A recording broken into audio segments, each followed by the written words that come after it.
this is a sad story, and I'm sorry I have to bring it to you, but folks are talking about it, and we are at their mercy.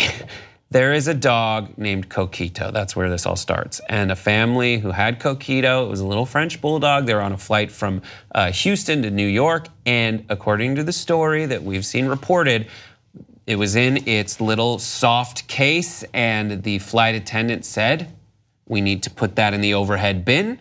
The mom, who didn't speak English very well, said, it's a dog, it's a dog. The kid said, it's a dog. They said, the flight attendant said, I don't care, put it in the overhead bin, according to the story.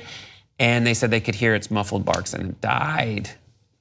I don't want to do 5 words or less for this. Yeah, it's really sad. Guys, this is sad, pobre Coquito.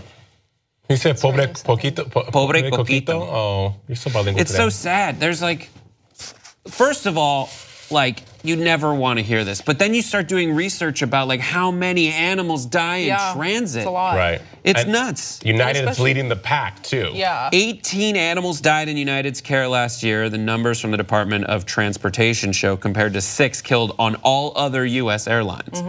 And United's one of the biggest. I mean, oh, you guys read this Traveling story. is already so stressful for us, and we know what's happening when we're doing it, but an animal has literally no idea what's happening. You know, you put them in their kennel. If they're too big, they have to go under the plane, which God knows what that's like. I mean, I would probably get too stressed out too.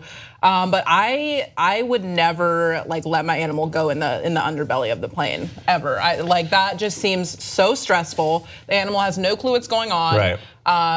You know, who knows if the air pressure is right the whole time or if there's enough oxygen down there the whole time. It's just like there's too many factors that I can't control for me to just like relinquish that power to somebody loading the animals. I don't think that, well, I can imagine that these flight attendants don't think of animals as breathing entities that have life flowing through them, you know, because, and if you read United, that flight attendant, right, that one, they haven't even named her yet, they haven't named her. They did say that at the end she seemed shocked that there was a dog in it. Like, oh God, she must have just been doing like her last cabin check and was like, put it up, I don't care what's in it, it needs to go up there, ma'am. And next person, your seatbelt's not done. Oh, your tray table's up. Please sit upright and locked. But still, like, there's a bunch of safety checks that a flight attendant needs to do that all 150 people on that plane are relying on them accomplishing. And for each flight, if there's a pet, it's on the little like airplane manifest that they get. So which says like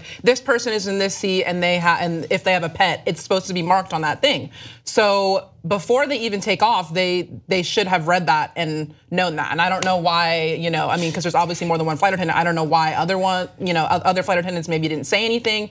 But they're supposed to know that before the plane even takes off, who has animals, if there's any on the plane. Yeah, I have been on flights before where I always like it when the flight attendant has like a little bit that they do before they do the thing. And they're like, we have this amount of passengers on board and 3 dogs. Like, you know, it's sort of like, oh, you like look out for them. So they should have been aware that there was a dog in the carrier. Although it does seem like once we've gotten to learn more and more about the story, because I initially just saw the Twitter news thing, and that was just when news had broken. We didn't really know details, but it seems like there was something sort of lost in translation that perhaps occurred.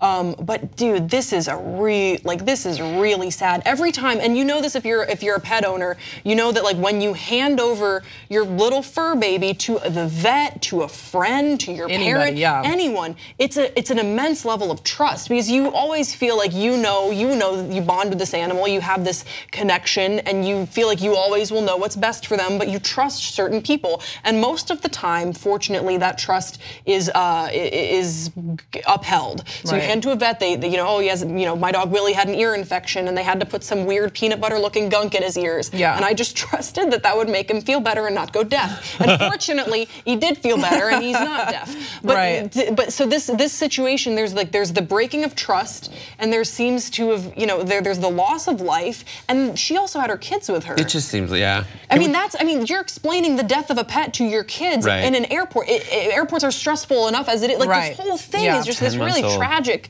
10 months old. Oh my god. Can we talk about the lack of accountability on United's part in so many cases, because you had said that United's leading the pack with animal deaths in the United States for 2017 and 2016. So we're now in 2018. Previous to that, apparently they had a pretty good record. Right. Yeah. But now they're like, anytime that they've been called out about it, it's been, oh well, we didn't know, or there's never ever until today. I guess today, as we got on the tape, they've released a statement, apologizing. Right. But prior to, it's always been some kind of verbal red tape, and even in their rules, they say that the animal is supposed to go underneath the seat, out of harm's way, right? And in this statement, I could be wrong, but didn't they refer to it as the incident? Or the event, something like that, and that's what are they supposed to say? Well, what I saw on Twitter was like that's the loss of life. It's like it's more. It just an incident feels like you're downplaying what it was. This say like this tragic loss of life, this tragedy. Right. I mean, a family member lost, like a family lost their family member. And it's not hard for them to do that. It's a little change that would make it feel like they were at least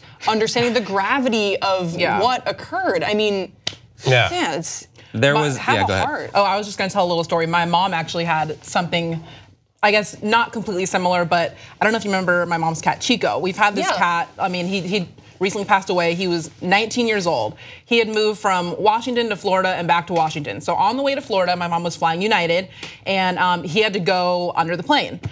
Chico had to go under the plane? Yes, so my mom put him in the carrier and she's like, okay, I'm really stressed about this, so I'm gonna put a note on here saying, hi, my name is Chico, my mom's name is Lisa, her number is da-da-da-da-da, here's some treats in case I get lost. So as it happens, my mom gets to Florida and they can't find Chico. Chico is nowhere to be found. Chico! Yeah, so then she gets to her new house in Florida and an airline worker calls her and he's like, hey, I'm on the tarmac right now and I see your cat out here just sitting out here in the carrier. And she's like, well, thank God that I put my number and these treats and all this stuff on here because otherwise Chico maybe wouldn't have made it all the way to Florida. So stuff like that happens all the time. Crap. So if you're going to put your pet under the plane, leave a note, leave something, leave a number because God knows what happens once they're out of your sight. This would never happen on Southwest. Just want to say that. Did you hear that? One last thing is that United also accidentally sent this family travel. They landed. They're like, "Here's your Great Dane," and the family's like, "We didn't have a Great Dane. We had a German Shepherd." The German Shepherd went to Japan. God, how does that happen? Because it's United, they dragging people off planes, killing puppies. Look, if that's not a sign, I don't know what is. I'm fine if my underpants go to Nepal, but like your dog. I'd be so heartbroken. I know. I will say that there's a lot of like service animals that people get like doctor's notes for that do not. I talked to one flight attendant who had like this, this pit bull all around the cabin, projectile pooping, and they don't have like cleaning materials, so she had to like open a bag of coffee and just throw it to get it off. Can you blame them after like hearing stories like this? You'd be like, I don't care. I'm slapping a service vest and you're staying by my side the whole time. Yep, the whole time.